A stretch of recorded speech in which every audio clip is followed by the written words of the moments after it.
called holistics. Mean holy. WHOLLY, not HOLY. Holy, as in the whole of a thing. Right? You deal with an organism holistically. Right? So when you understand the purpose of each one of the systems within the organism, then you know how to treat the organism holistically by understanding which system is malfunctioning.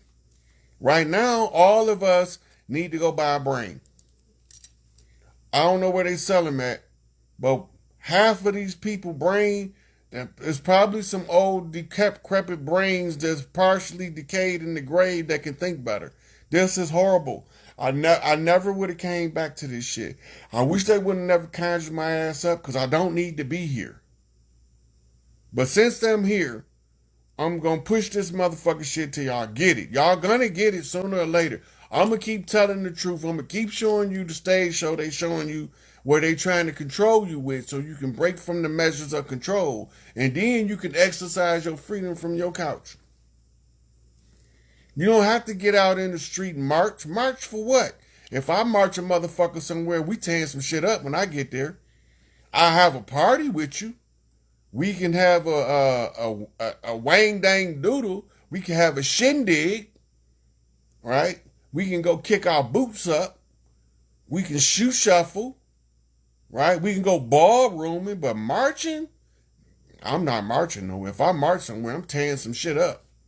I'm gonna be making I'm gonna be the motherfucking law. I'm gonna grab all of them clowns that's masquerading. Nope, I'm not finna march. Cause I know if I come marching into your town with the troops, you either gonna be with us or against us. Cause we ain't leaving no motherfucking hostages and we ain't taking no motherfucking prisoners. You either with us or you against it.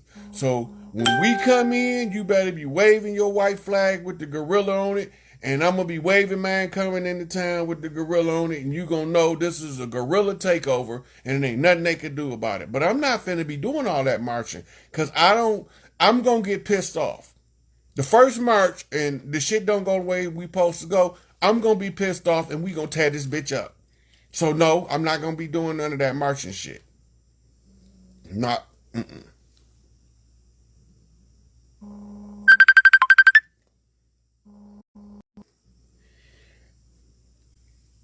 My cousin trying to call in while I'm doing my live. But look, anytime the people want to understand they gave it all back. They gave it all back in the Indigenous Rights Act. They said we had a right to our shit. The problem come in is don't nobody know how to exercise their sovereign right, but everybody know how to exercise their slave rights. Your civil rights are slave rights. Your national rights are slave rights. Your citizen rights are slave rights. None of those are sovereign rights. But they don't believe that individuals can be sovereign and not be part of a corporation without being a crown-carrying, scepter-toting king. That's not what a sovereign is.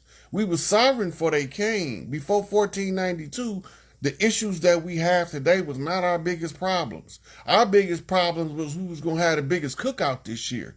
Them was the kind of problems we was dealing with. We was dealing with the kind of problems like who had the prettiest horse, who had the prettiest bison. Them was the problems that we dealt with. These American modern problems were not our problems. They brought this shit over here. We didn't have these problems. Everybody over here was filthy rich. There was no such thing as poverty in the Americas before 1492. That's a side effect of being pillaged in warfare. And that's why we was pillaged in warfare, because we was filthy. Everybody wanted to come over here and be part of the House of Tahuti because he knew how to make sure everybody got money. Everybody had a means to support themselves based on their own merit, skill set, and what they had to offer to the community, and all of the members of the community supported each other. Then they came over here with this individualism. This me, myself, and I mentality. Disregard the village that raised the child, but now the whole village retarded. The child got to raise the village. That's what's happening right now. Look at these youngsters. They taking this information Rod Hayes dropping. They taking this information Rashad Jamal dropping. They taking this information Remedy H dropping. They taking this information that Kalai Amun dropping. They taking this information from all of it, from Bomar 7. They taking this information from B-Dale. They taking this information from all of us that's out here that been doing this work, and they taking it to the next level.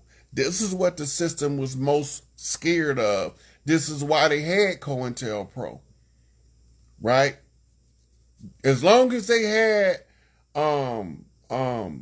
Sarnetter doing debates, they figured they had us.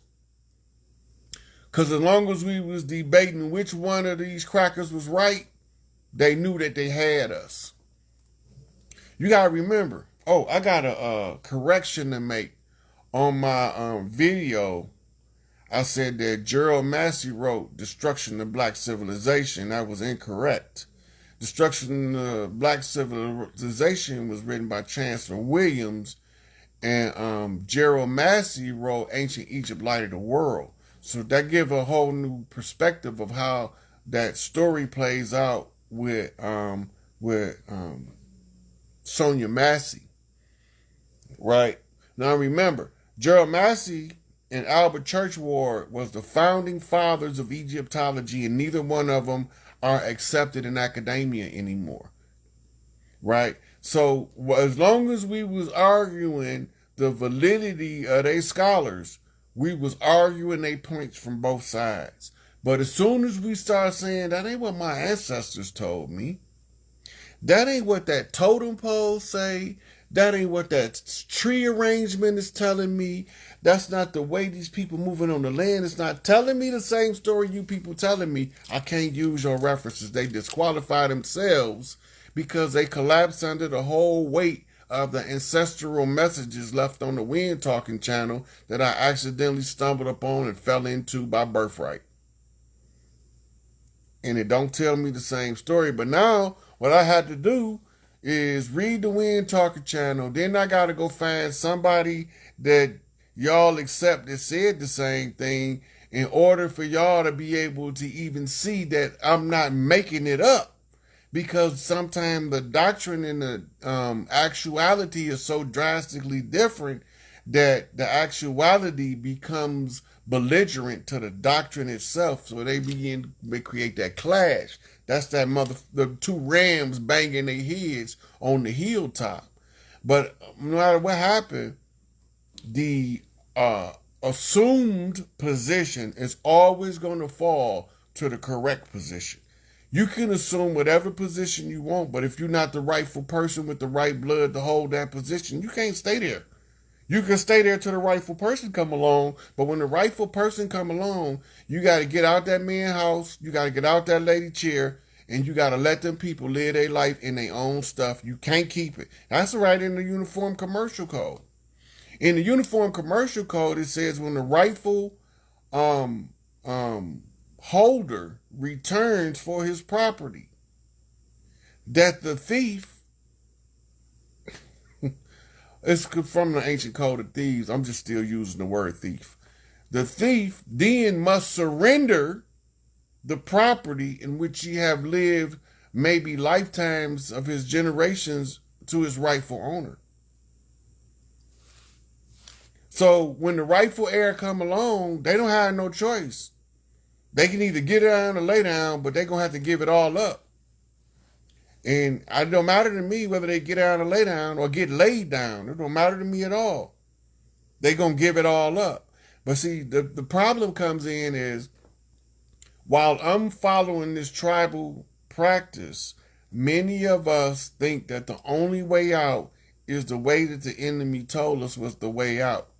He didn't tell us how to get out. He told us how to get in the basement from the first floor with no exit down there. That's what he told us, how to trap yourself so he don't have to do it.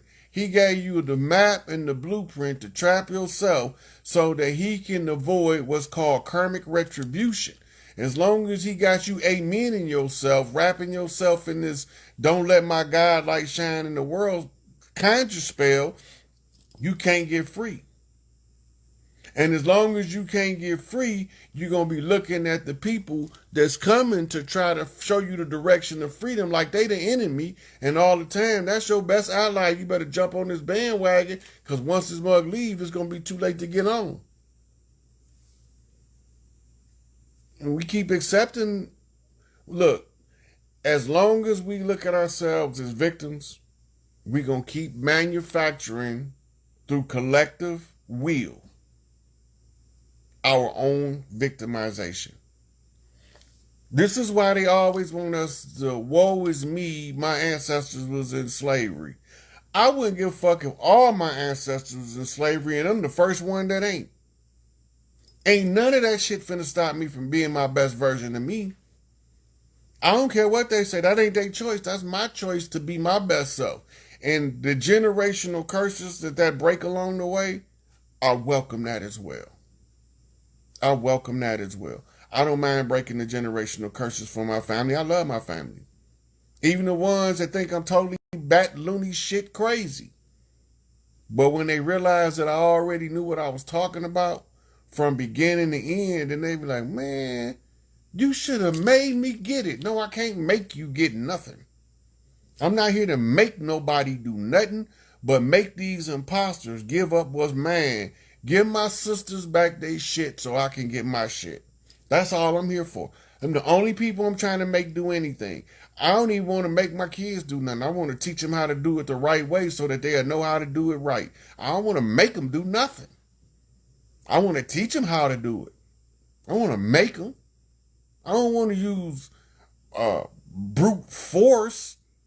I want to use the natural curiosity of the child to entice their mind to want to learn that thing in which daddy know. Daddy gonna teach you everything you need to know. I don't care what it is. And that go for my blood child, stepchild, nephew, niece, cousin, neighbor across the street. Any child come to me that want the right answer, I'm gonna give them the right answer, and I'm gonna try to systematically help them to grasp the answer that I'm giving them so that it can grow into something in their mind that help them better in their latter days. I'm not really worried about stopping the child right now from having fun as a child, but I can be planting seeds all along the way, and I can be watering and fertilizing them seeds. As the child grows, so does the garden of his mind become an unrestricted forest of freedom. It's not hard. It's not hard. But the hard part is the average person has been systematically taught to be ignorant. And that is an abomination before God herself and humanity, to teach somebody how to deliberately be ignorant. That's as nauseating as it can get.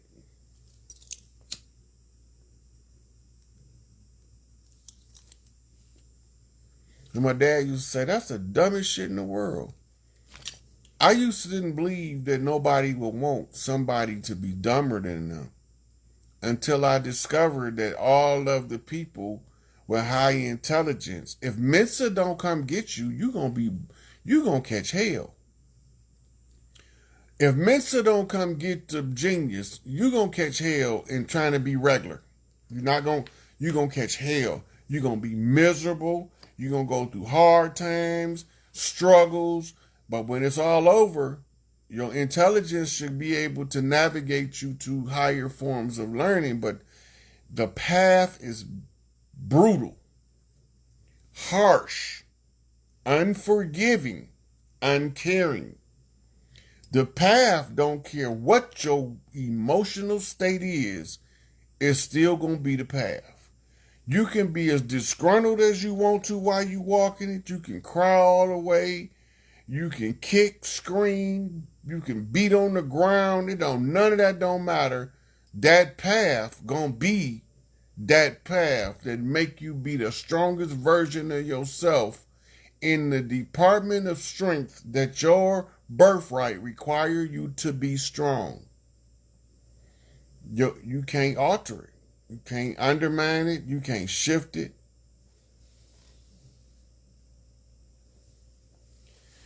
The first thing that you have to realize in reclaiming yourself is, if they lied to me about God, what else would they not lie to me about?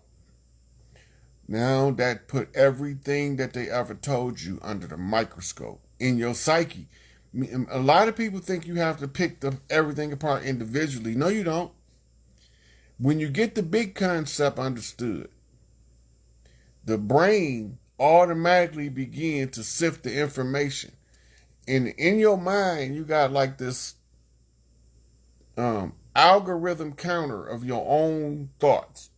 And you have a spiritual component that erases or it redirects the shit that don't serve your best interest away from you, and it channel all of those that serve your interest to you, which when you realize that the biggest lie they ever told you is God was a man. The second biggest lie they ever told you is that Jesus was a man. The third biggest lie that they told you was that this is not the story of Isis and Heru. In the book of the Bible, Emmanuel is the son. That's Heru. In the book of the Bible, Jesus is Isis. Now, this is where the biggest trick come in, because this goes to Judaism, Christianity in two different directions. When you realize the words in red is two different people talking based on mindset of individuality. I learned this in forensic profiling, and my father confirmed it for me when I showed him. I read Matthew 10, and I was pointing out to him Matthew 10:34. I come not to bring peace but a sword. When I read that part to him, he said, "That ain't the words in red, though." I said, "Yes, it is." He said, "No, it ain't." He said, "Bag up, read some more from before that." I said, "I'll tell you what I'm going to do, Pops. I'm going to read the whole chapter." And I'm sitting there reading chapter 10 to Pops. When I get to the end of it, he say, "That's two motherfuckers right there. They ain't the same person. That's two motherfuckers." And I started laughing because I had already figured it out from forensic profiling that it's two different people with two different mindsets that's talking in the red print. It's the mama and the son. And this is why there's so many Marys around ISIS, is because that's the Mary, which the Europeans renamed as the rebellious woman. But in Kemet, it don't mean that. It don't mean that. Ta Mary mean the land of Mary, mean the land of Isis. Mary was the Sibyls. The Sibyls were the Marys. Right? They was all the oracle priestesses. The 12 daughters of Isis were the Marys. And this is why I have so many godmamas with name Mary or a derivative of Mary. Right? Because the Marys is and they always the dark mothers that lead the 12 tribes. The darkest one, and even if they pale skinned, she gonna have a healthy tan. She gonna have a healthy tan. They got big mamas in the pale community too. I know quite a few of them, and they spiritually sharp as any other big mama, and mentally as sharp. They be up in age. Your Dolores Cannons, your what's that lady name? Linda Moulton Howe. They know what they talking about, and they come from these mitochondrial bloodlines that does not have a look. You got every skin color and every hair texture. If you scroll down far enough on my Instagram page, you will see my 12 Daughters of Isis post, would help you understand it better. because this is all taken from the ancient sacerdotal seat and the priestesses that protected that seat, right? I got a whole post on, if you go on my Facebook, if you type in Medusa and you and then you pick up the three little dots up there and it say posted by, and then you just type my name, Rod Hayes, and it's gonna pull up the Medusa post where I'm showing you exactly where Medusa got the name from. Medusa is a title of a side priestess. Medu means 10, which is the highest of the ranks. It's just like calling her a dime piece now. It's a 10. In Egypt, they counted from 100 to 1. They didn't count from 1 to 100.